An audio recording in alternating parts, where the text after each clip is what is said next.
तो गैरत जो है इज्जतदार के लिए होती है।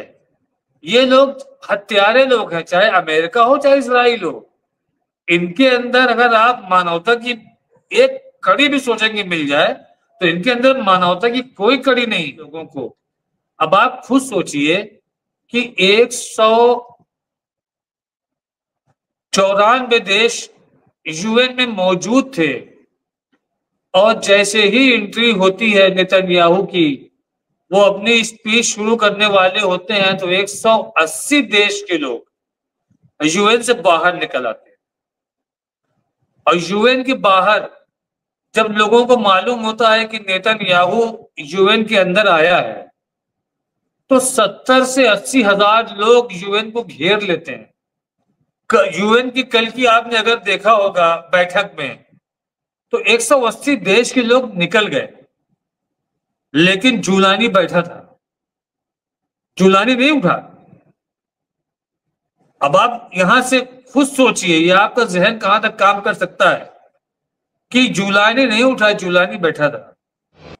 आपसे हथियार खरीदेंगे, आप प्रतिबंध हटा लेंगे, आप हथियार रूस से खरीद लेंगे तो आप प्रतिबंध लगा देंगे, आपकी बात मानते रहेंगे, आपके तलवे चाटते रहेंगे तो आप उनको समर्थन देते रहेंगे, आपकी मर्जी के खिलाफ खड़े हुए तो आप उनके ऊपर पाबंदियां लगा देंगे, रिस्ट्रिक्शन लगा देंगे।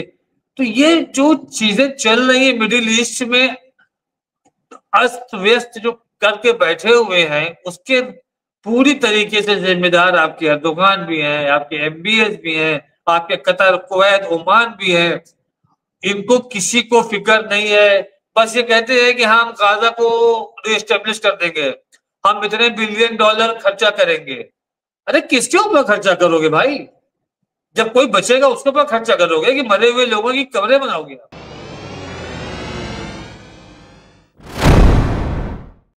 आज जो खबर आई, जैसे ऑपरेशन अलाक्सा हमने सुना था जो किया गया 7 अक्टूबर 2023 को, अब अभी खबर ये आ रही है कि अंसारुल्लाह लाहौती की जानिब से एक यरूशलेम फ्लड ऑपरेशन शुरू करने की पूरी तैयारी जमीनी सतह पर। और ये कहा जा रहा है कि सीरिया और जॉर्डन दो तरफ से या एक तरफ से या जैसे भी, और इजराइल पर अब जमीनी हमला करने की तैयारी और उसके बाकायदा जो है ट्रेनिंग। कई दिन से इस तरह की खबरें आ रही, लेकिन आज जो ये खबर आई, अभी मैं जो इंट्रो दे रहा था जिसमें हिब्रू पोस्ट की तरफ से और जयदीप सिंह मुंदला साहब ने इसे हमें अपडेट किया है, तो मैं आऊंगा राशिद रिजवी साहब के पास कि क्या आपको लग रहा है कि ये जो खबर है इसमें कितनी सच्चाई हो सकती है, कितनी सदाकत हो सकती है?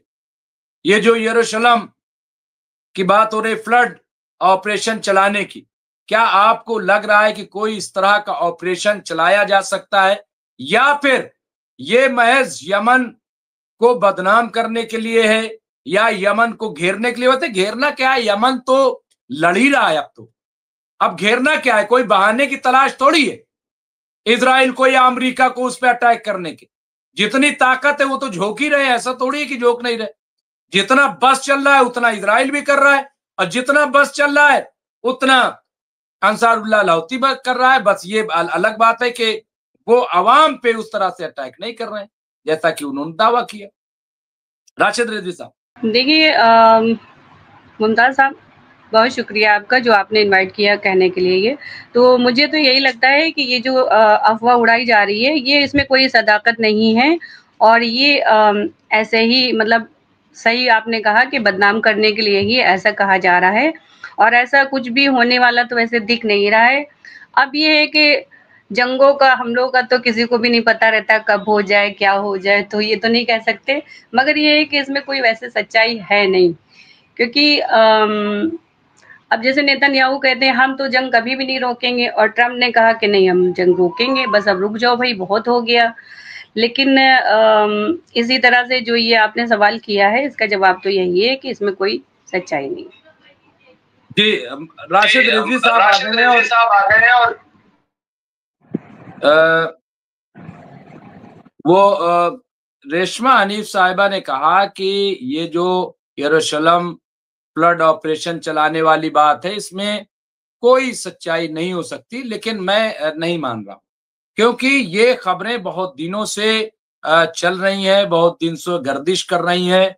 और मेरे ख्याल से जिस तरह से एयर स्ट्राइक इजराइल कर रहा है और वो गाजा में जिस तरह तेजी से बढ़ रहा है पूरा कब्जा करने की तरफ, तो ये ऑप्शन तो होगा। मैं अब ये कितना है राशिद रिजवी साहब? ये किसी भी दौर में किसी की भी सल्तनत रही हो, हर चीज को रिलीजियस से जोड़ दिया जाता है, और रिलीजियस एक ऐसा फार्मूला है कि जो लोगों के इमोशन से कनेक्ट होता है। तो वही चीज नेतन्याहू कर रहा है। वो ईसाइयों को भी घेर रहा है कि यरूशलेम तुम्हारा है, हमारा है, और मुसलमान इस पर कब्जा कर रहे हैं, तो हमको उसको बचाना है, बचाने के लिए मेरे साथ आओ। जबकि मुस्लिम से ज्यादा ईसाई कम्युनिटी पूरे दुनिया में एहतजाज कर रही है इजराइल के खिलाफ और फिलिस्तीन के पक्ष में।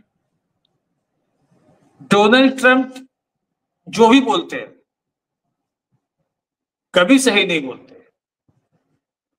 उनका आज का स्टेटमेंट है, आज का या कल का, कि अगर रूस की जगह मैं होता तो 10 दिन में मैं यूक्रेन का युद्ध समाप्त कर देता। अब वो पूरी कोशिश में लगे हुए हैं कि यूक्रेन का युद्ध खत्म हो जाए।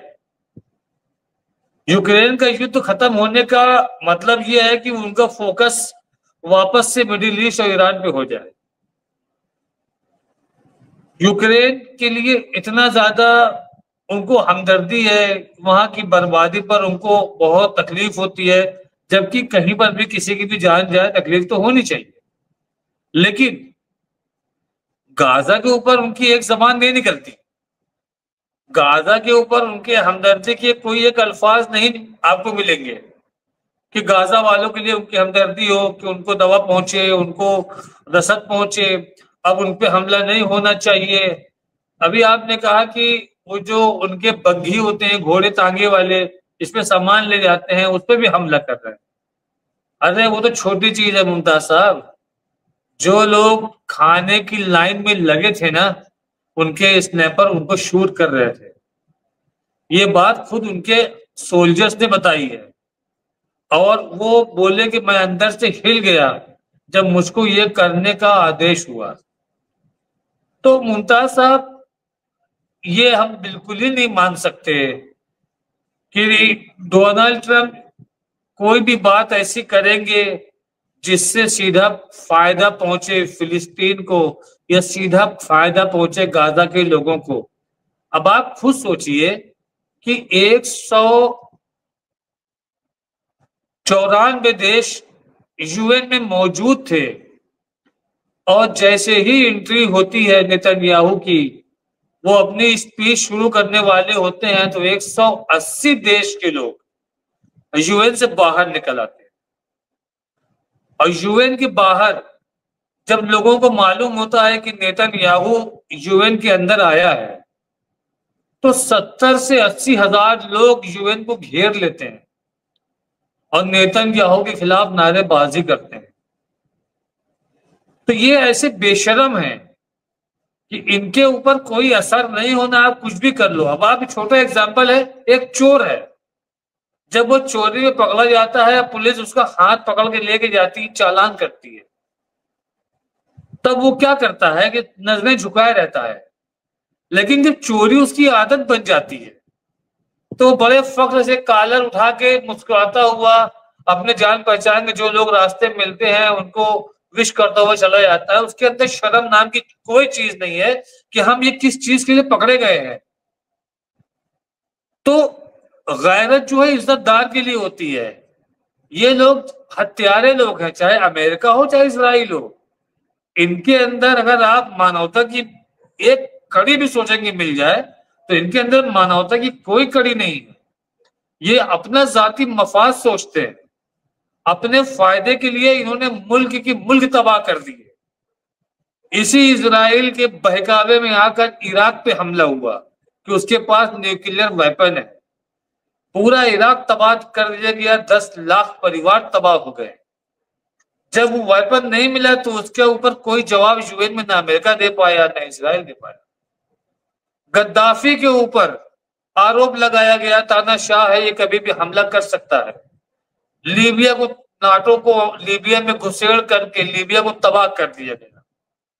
सीरिया में आईएस को घुसेड़ा गया, सीरिया को तबाह किया गया कि वहां के तेल पे कंट्रोल हो जाए, इराक के तेल पे कंट्रोल हो जाए।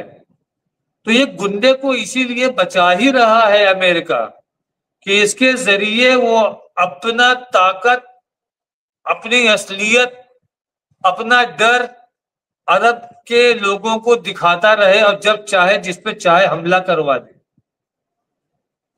आप अगर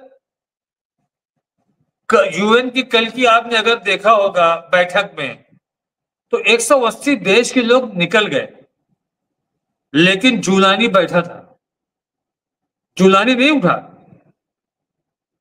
अब आप यहां से खुद सोचिए, ये आपका जहन कहां तक काम कर सकता है कि जुलानी नहीं उठा, जुलानी बैठा था।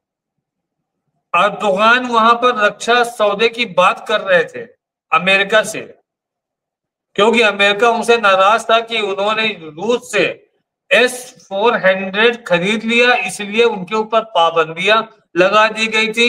अब कह रहे हैं कि अब हम पाबंदी हटाने के लिए सोचेंगे। तो ये सब धंधे वाले लोग हैं, इनको पैसा चाहिए, इंसानी जिंदगी की कोई अहमियत इनके पास नहीं है। आपसे हथियार खरीदेंगे, आप प्रतिबंध हटा लेंगे, आप हथियार रूस से खरीद लेंगे तो आप प्रतिबंध लगा देंगे। आपकी बात मानते रहेंगे, आपके तलवे चाटते रहेंगे तो आप उनको समर्थन देते रहेंगे। आपकी मर्जी के खिलाफ खड़े हुए तो आप उनके ऊपर पाबंदियां लगा देंगे, रिस्ट्रिक्शन लगा देंगे। तो ये जो चीजें चल रही है मिडिल ईस्ट में, अस्त व्यस्त जो करके बैठे हुए हैं, उसके पूरी तरीके से जिम्मेदार आपके अर्दोगान भी हैं, आपके MBS भी हैं, आपके कतर, कुवैत, ओमान भी हैं। इनको किसी को फिक्र नहीं है, बस ये कहते हैं कि हम गाजा को रीएस्टेब्लिश कर देंगे, हम इतने $1 बिलियन खर्चा करेंगे। अरे किसके ऊपर खर्चा करोगे भाई? जब कोई बचेगा उसके ऊपर खर्चा करोगे कि मरे हुए लोगों की कब्रें बनाओगे? डोनाल्ड ट्रंप बोल रहे हैं कि वेस्ट बैंक के ऊपर कब्जा नहीं करेगा इजराइल। आप वेस्ट बैंक की बात कर रहे हो, आप गाजा की बात क्यों नहीं कर रहे हो? मतलब आपके अंदर ये चीजें हैं, आपकी अरब के लोगों से बातें हो गई हैं कि गाजा जो है कभी आजाद नहीं हो पाएगा, वहां के लोगों के ऊपर जेनोसाइड तो बंद हो जाएगा लेकिन कंट्रोल पूरा इजराइल का उस पर रहेगा। ये चीज अभी तक किसी ने इस पे ध्यान नहीं दिया है। अब आप ये देखिएगा मुमताज भाई कि आने वाले 1 महीने 15 दिन के अंदर ये बातें खुल के आएंगी कि गाजा के ऊपर कंट्रोल रहेगा इजराइल का, लेकिन वहां के लोगों को हथियार नहीं उठाने दिया जाएगा। वहां के लोग शांतिपूर्वक रहें, सुकून से रहें। और जो फिलिस्तीन का नाम दिया गया है वो वेस्ट बैंक फिलिस्तीन हो जाएगा, गाजा ही नहीं, गाजा इजराइल रहेगा। जी मुमताज भाई। जी